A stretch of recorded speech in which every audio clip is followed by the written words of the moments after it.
거래소 시장의 특징적인 종목들 알아봤고요. 코스닥 시장은 좀 긍정적인 이야기 들어볼 수 있을까요? 어떤 종목 준비하셨어요? 코스피와 비슷하게 큰 특징은 없었습니다. 코스피 네. 시장도 그렇는데 그중에서도 몇 종목 특징주가 있어가지고 몇 종목 꼽아봤는데 가장 먼저 말씀드릴 종목은 이제 휴젤입니다. 네. 휴젤 같은 경우에는 지난 2분기 실적이 전년 동기 대비해서 큰 폭으로 사상 최대 실적을 기록을 하면서 큰 폭의 강세를 나타냈었는데 이번 3분기 실적도 그 사상 최대 실적을 다시 한번 뛰어넘는 좋은 실적을 발표할 것이라는 그런 기대감 때문에 오늘 한 장중 4%, 5% 이상 강세를 나타내고 있는 상황입니다. 실적이 증가하는 그런 요인들을 살펴보면은 가장 큰 요인이 보톡스 공장 같은 경우에는 올해 4월에 신규 공장이 증설이 되면서 기존 대비해서 3배 이상 증설이 되면서 보톡스 생산량이 늘어나고 있는 상황인데요. 이런 부분이 좀 긍정적으로 작용을 하면서 3분기에 대한 실적에 대한 기대감이 높아지고 있는 상황입니다. 지난 금요일 같은 경우에는 한미약품 이슈 때문에 이런 바이오 제약주들이 같이 떨어지면서 휴젤도 어쩔 수 없이 하락을 했었던 부분이 있었는데 그런 부분보다는 이제 3분기 실적에 대한 개선 기대감 때문에 오늘 강하게 올라오고 있다 이렇게 보시면 되겠습니다. 또 이제 미국 그리고 중국 쪽에서 이런 이제 보톡스 임상 시험이 원활하게 진행되고 있다는 점도 좀 긍정적으로 볼 수 있는 부분이 되겠습니다. 네, 그 다음 종목은 손오공이 되겠습니다. 네. 손오공 같은 경우에는 작년에 터닝 메카드라는 그런 이제 유아용품 때문에 주가가 큰 폭에 한 2배 이상 강하게 올라왔었는데 최근에는 그 흐름을 이어가지 못하고 큰 박스권을 형성을 하면서 지지부진한 횡보 흐름을 이어갔습니다. 지난 5월 같은 경우에는 이 터닝 메카드 2를 출시를 하면서 전체적인 뭐 주가를 반등시키는 기대감이 많이 커졌지만 실적이 오히려 2분기 실적이 지난해 대비해서 거의 반토막 수준이 나왔죠. 그런 부분이 좀 영향을 미치면서 주가가 좀 지지부진한 약세의 흐름을 이어갔었는데 지난 7월 달에 포켓몬고 관련된 이제 캐릭터라든지 왕구 용품들을 유통하고 판매한다는 소식 때문에 한번 시장에 크게 관심을 받았었고 그다음에 뭐 최근에는 지지부진한 흐름을 나타내다가 오늘 의미 있는 반등이 나왔는데 아무래도 3분기에 대한 터닝 메카드 W라든지 이런 이제 포켓몬고 캐릭터 유통에 관련된 그 실적이 본격적으로 반영이 되면서 실적에 대한 개선 기대감 때문에 오늘 의미 있는 반등이 나왔다 그렇게 볼 수가 있겠습니다. 네, 그렇다면 지금도 손오공 같은 경우에는 의미 있게 접근 가능하다라는 말씀이세요? 네, 지금 단기적으로 추세를 돌려 세워주고 있는 흐름인데 예. 일단은 실적을 확인하고 접근하는 전략이 좀 더 안정적으로 확인을 볼 수가 하자. 있겠습니다. 네, 좀 더 기다려보자라는 말씀이시네요. 손오공까지 알아봤고 다음 종목은 어떤 건가요? 다음 종목은 컴투스입니다. 네. 컴투스도 지지부진한 약세 흐름을 지속적으로 이어가다가 오늘 하락을 조금 멈춰주는 흐름을 나타냈습니다. 컴투스가 그동안 이제 강하게 올라갔었던 이유가 이제 서머너즈 워라는 이런 흥행 돌풍을 일으켰었던 게임이었는데 이 서머너즈 워에 대한 비중이 너무 많았습니다. 전체적인 매출 구성 중에서 75% 이상을 차지할 정도로 서머너즈 워에 대한 비중이 너무 많았었는데 그 외에 특별하게 신작들이 없었습니다. 그렇기 때문에 그리고 서머너즈 워가 출시된 지 지금 2년이 넘었기 때문에 그만큼 매출도 점차적으로 줄어들고 있는 상황이었고 신작에 대한 이제 게임에 대한 모멘텀이 없었기 때문에 지지부진한 약세의 흐름을 나타냈었습니다. 그리고 또 3분기 같은 경우에는 이제 마케팅 비용이 추가적으로 더 늘어나면서 이런 약세의 흐름은 당분간 좀 이어질 수 있을 것 같은데 4분기에는 이제 대거 신작들이 이제 발표 예정이 되어 있습니다. 뭐 네. RPG라든지 전략, 뭐 스포츠 게임 이런 쪽으로 해서 대거 이제 신작들이 나올 수 있다는 그런 기대감 때문에 주가가 조금은 하방을 좀 지지하면서 추세를 돌려 세워줄 수 있는 그런 흐름이 나올 수는 있을 것 같은데 아무래도 좀 전에 말씀드렸었던 이제 손오공과 유사하게 좀 더 실적을 확인하고 주가가 완벽하게 좀 돌아서는 것을 확인하고 접근하는 게 좋을 것 같습니다. 네, 그렇죠. 컴투스 같은 경우에도 지금 10만 원을 지금은 회복했지만 장중에 또 깨고 내려갔기 때문에 개인 투자자 여러분들 저가 매수의 관점에서 많이들 접근하시고 있으리라는 생각이 드는데 역시나 조금 더 돌아서는 것을 지켜보면서 천천히 접근을 해도 늦지 않겠다라는 말씀이었습니다. 최근에 3분기 실적 부진 우려에 대해서 목표 주가 하향 리포트도 계속해서 나오고 있거든요. 이런 점도 참고를 해보시기 바랍니다. 다음 종목도 알아보죠. 네, 다음 종목은 오늘 좀 장 초반에 강하게 올라갔었던 신화콘텍입니다. 네. 신화콘텍 같은 경우에는 지난 그 갤럭시 노트 7 부품을 공급한다는 소식 때문에 뭐 상한가를 기록을 하면서 급등세를 연출했었는데 이 갤럭시 노트 7의 부품 중에서도 USB 3.1 커넥터라는 이 부품을 공급을 하고 있었습니다. 공급을 하고 있었고 오늘 추가적으로 뉴스가 나오면서 다시 한번 주목을 받고 있는 상황인데 이 USB 3.1 같은 경우에는 기존 2.0 커넥터에 비해서 전송 속도가 한 3배 이상 빠르기 때문에 좀 더 긍정적으로 살펴볼 필요가 있겠고요. 그리고 VR 기기가 최근에 좀 유행을 많이 하고 있는데 이런 VR 기기를 사용하기 위해서는 이 USB 전송 속도가 굉장히 중요합니다. 그렇기 때문에 앞으로 VR 시장이 커지게 되면은 이런 USB 3.1 커넥터 그리고 시나콘텍의 추가적인 상승 모멘텀이 있을 것으로 예상이 되고 있습니다. 네, 특징 종목들 몇 가지 있었습니다. 특히 어제 같은 경우에는 외국인이 700억 원 이상 강한 순매수에 나타났었는데 네. 오늘 같은 경우에는 특별히 주도하는 업종도 없었고 그다음에 수급의 주체도 없었습니다. 그중에 시가총액 상위 종목들 살펴보면은 그중에 휴젤이라든지 카카오 그리고 파라다이스 하반기 실적 모멘텀들이 있는 종목들 중심으로 해서 순매수세가 좀 유입은 됐지만 전체적인 시장은 좀 꽉 막힌 지지부진한 그런 흐름이었습니다.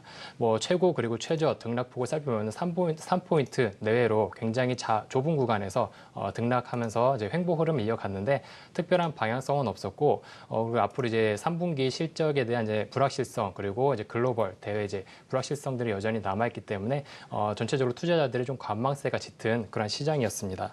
한미약품이 오늘 장 초반에 소폭 반등이 나왔지만 반등이 실패하고 결국에는 하락 마감을 했는데 이런 영향도 역시 이제 코스닥의 이런 바이오 헬스케어 제약 업종들에 영향을 미쳤었고 그동안 강한 상승 동력으로 작용을 했었던 이러한 업종들이 지지부진한 흐름을 이어갔었고 전체적으로 또 반도체 업종들도 약세의 흐름을 나타내면서 오늘은 조금 약한 전체적으로 좀 꽉 막힌 그런 시장이 아니었나 그렇게 좀 평가를 하고 있습니다. 네, 그리고 다소 안타까운 소식이 남부지방에 지금 태풍 피해가 상당히 심각하다라는 소식입니다. 이로 인해서 또 차량 침수, 파손 신고가 잇따르면서 손해보험사들 일부 종목이긴 하지만 주가가 좀 하락세를 나타내는 경우도 있는데 이 부분에 대해서 특징적인 종목들 좀 살펴주시죠. 네. 손해보험사 같은 경우에는 차량이라든지 파손에 대한 이제 손해가 좀 더 커질 수 있을 것이라는 그런 부담감 때문에 약세의 흐름을 나타내고 있는데 아무래도 이런 부분은 조금 단기적인 이슈에 좀 국한적일 것 같고요. 네. 거기보다는 이제 오늘 같은 경우에는 태풍 관련 종목들이 뉴보텍이라든지 코엔텍 이런 종목들 폐기물 관련 종목들이 좀 시장에 좀 관심을 받았었던 오늘 코스닥 시장이었습니다. 네, 맞습니다. 코스피 같은 경우에는 계속적으로 이익 추정치가 상향 조정되고 있어서 삼성전자를 비롯해서 운수장비, 대형 IT 종목들, SK하이닉스도 계속적으로 강세를 나타내고 있는데 이런 이제 대형주 위주로 해서 전체적으로 좀 수급이 몰리고 있는 상황인데 상대적으로 코스닥은 좀 더 이익 전망치가 좀 불확실성이 높기 때문에 오늘 같은 경우에도 코스피가 좀 장 후반까지 견조한 흐름을 이어갔던 반면에 코스닥은 지지부진한 흐름을 나타내면서 장 후반에 좀 빠지는 약한 흐름을 나타냈습니다. 그동안 이제 강하게 주가를 끌어올렸었던 요인들이 많이 없어지면서 그리고 또 3분기 이익 추정치가 좀 불확실성이 높아지면서 특별히 지수를 끌어올릴 만한 모멘텀이 없었고요. 그리고 이제 삼성전자 갤럭시 노트 7 이슈가 터지면서 삼성전자의 그 3분기 실적이 부진할 것이라고 그렇게 레포트들이 많이 나오고 있는데 이런 삼성전자 갤럭시 노트 7 이슈로 인해서 실적 전망치가 하향 조정되면은 그 아래 업체들, 휴대폰 부품주라든지 반도체 장비 업체들 이러한 이제 업체들도 동반 이제 악영향을 받을 수가 있기 때문에 삼성전자의 실적을 일단은 확인하고 그 다음에 추가적으로 상승을 하든지 방향성을 좀 잡아가자 이런 좀 관망 심리가 오늘 좀 강하게 나타났었던 그런 현상들이었고요. 그리고 이제 한미약품 같은 경우 이런 이슈가 터지면서 제약주들이 전반적으로 다시 한번 재평가를 받아야 된다 이런 이제 언론들이 많이 나오고 있습니다. 그렇기 때문에 이제 코스닥의 이제 관련 종목들, 이제 제약이라든지 바이오 이런 업종들도 거품이 껴있는 거 아닌가 이런 이제 의구심이 자꾸 들게 되겠고요. 이런 이제 전체적으로 제약 업종들 중심으로 해서 재평가 기간 이런 이제 기간 조정 이후에 이런 이제 바이오라든지 이제 제약 업종들도 추가적인 방향성을 좀 잡아갈 것으로 예상이 되고 있습니다. 그리고 또 오늘 시장이 특징적으로 살펴보시면은 그동안 돌다리 두드려보지 않은 돌다리는 이제 건너지 못했지만 두드려본 그나마 이제 괜찮았던 돌다리들은 오늘 조금 건너는 좀 강했었던 그런 모습들이었는데 3분기 실적 전망치들이 좀 좋게 나오고 있는 휴젤이라든지 파라다이스 이런 종목들 그리고 ENF 테크놀로지 같은 경우에는 3분기 이제 실적 전망들이 굉장히 좋게 나오고 있는 상황들입니다. 이렇게 확실하게 이익 추정치들이 나오고 있는 종목들 중심으로 해서 현재 옥석 관리가 좀 진행이 되고 있는 상황들이고 그 종목들 중심으로 해서만 좀 수급이 들어오지 전체적으로는 좀 지지부진한 약세의 흐름이었다. 이렇게 오늘 코스닥을 좀 정리해 볼 수가 있겠습니다. 코스닥 시장도 전략 들어봐야 할 텐데 앞서서 좀 돌다리도 두드려보고 건너자라는 키워드를 주셨잖아요. 조금 더 기다려보자라는 말씀을 주실까요? 내일장은 어떨까요? 네, 맞습니다. 돌다리로 두드려보고 건너자 이 전략을 이번 주는 조금 계속 유효할 것으로 보입니다. 이번 주 내내? 네. 삼성전자 잠정 실적 발표가 아무래도 7일 예정되어 있기 때문에 그런 실적 발표 이후에 좀 방향성을 잡아가는 그런 전략이 좀 필요할 것으로 보이고 있고요. 앞서서 말씀해 주신 것처럼 최근에 삼성전자 주가가 그래도 의미 있는 좀 반등세를 나타내고 있는 상황입니다.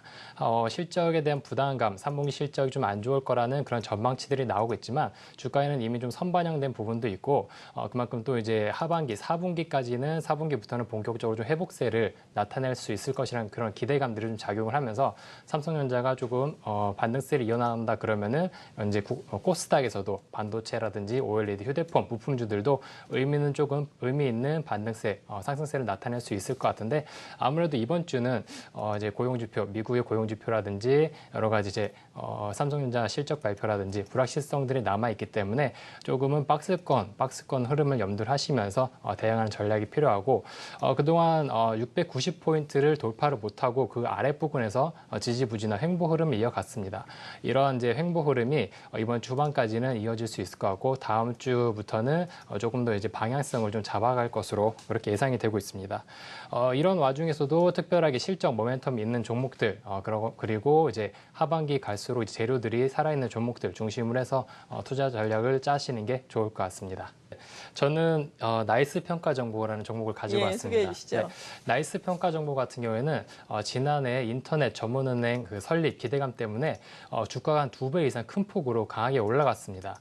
하지만 그 은행법 개정안이 원활하게 이루어지지 않으면서 이런 나이스 평가 정보의 주가도 거의 이제 제자리로 다시 돌아왔었던 그런 흐름이었는데 최근 주가 흐름을 보면은 굉장히 탄력이 좋습니다. 네. 외국인이 이제 계속적으로 순매수 강세를 이어나가고 있는 흐름도 굉장히 좋은 흐름이고 그리고 이제 지난 9월 30일 같은 경우에는 이런 인터넷 전문은행 컨소시엄이죠. K뱅크가 본인가를 이제 금융위원회에 신청을 했습니다. 본인가를 신청을 했고 이제 금융위원회 같은 경우에는 그 이번 달 안에 본인가를 허가를 내줄 것으로 지금 그렇게 기대를 하고 있는 상황인데 지난해 계속적으로 이슈가 됐었던 은행법 개정 같은 경우에는 아직까지 개정이 안 됐습니다. 하지만 그렇다고 그 개정을 마냥 기다릴 수만 없는 상황이었기 때문에 이런 이제 컨소시엄 같은 경우에는 계속적으로 이제 본인가 신청 그리고 전문은행을 지금 본격적으로 실행을 하려고 준비를 많이 하고 있는 상황들입니다. 여기 이제 카카오 이제 컨소시엄 같은 경우에도 11월 내지는 12월에 본인가를 따로 이제 신청을 할 것이라는 그런 기대감들이 좀 맞물리면서 이제 이런 이제 나이스 평가 정보를 이제 강하게 주가를 끌어올리는 요인들이 되겠고요. 나이스 평가 정보 같은 경우에는 이런 개인 신용 정보 이런 조회 서비스 부분에서 국내 시장 점유율 1위를 하고 있는 업체입니다. 여기에다가 이제 지난 9월 달이었죠, 7월 달이었죠. 개인정보 식별, 비식별 조치와 가이드라인을 국회에서 발표를 하면서 이런 이제 개인 신용 정보를 가공을 해서 새로운 수익 창출원으로 이용할 수가 있기 때문에 이런 부분들은 작용을 하면서 이제 주가 탄력을 이어나가고 있는 상황들입니다. 네. 지금 주가가 정말 말씀을 해주신 것처럼 바닥을 찍고 계속해서 반등에 성공을 하고 있고 외국인의 수급도 꾸준하게 들어오고 있는 상황인데 그렇다면 어느 정도 시점에서 접근 가능하고 목표가는 어느 정도로 두고 계신지 투자 전략도 말씀을 해주신다면요. 네, 오늘 같은 경우에는 8,510원 부근에서 오늘 마감을 했는데 네. 장 초반에 강하게 올라가다가 아무래도 상단에 매물대가 좀 많이 포진되어 있습니다. 이런 부분 매물대 저항에 부딪히면서 조금 빠지는 모습을 보였는데 아무래도 이 부근에서 매물대 소화 과정 그리고 조정 기간을 거칠 것으로 보입니다. 네. 그래서 8,500원대 부근에서 전략적으로 좀 잡아가시는 게 유효할 것으로 보이고 단기적 목표가는 9,500원 정도로 잡으시면서 설정하시면서 투자 전략을 짜시고 이후에 이제 컨소시엄을 확인하고 대응하는 전략이 좋을 것 같습니다.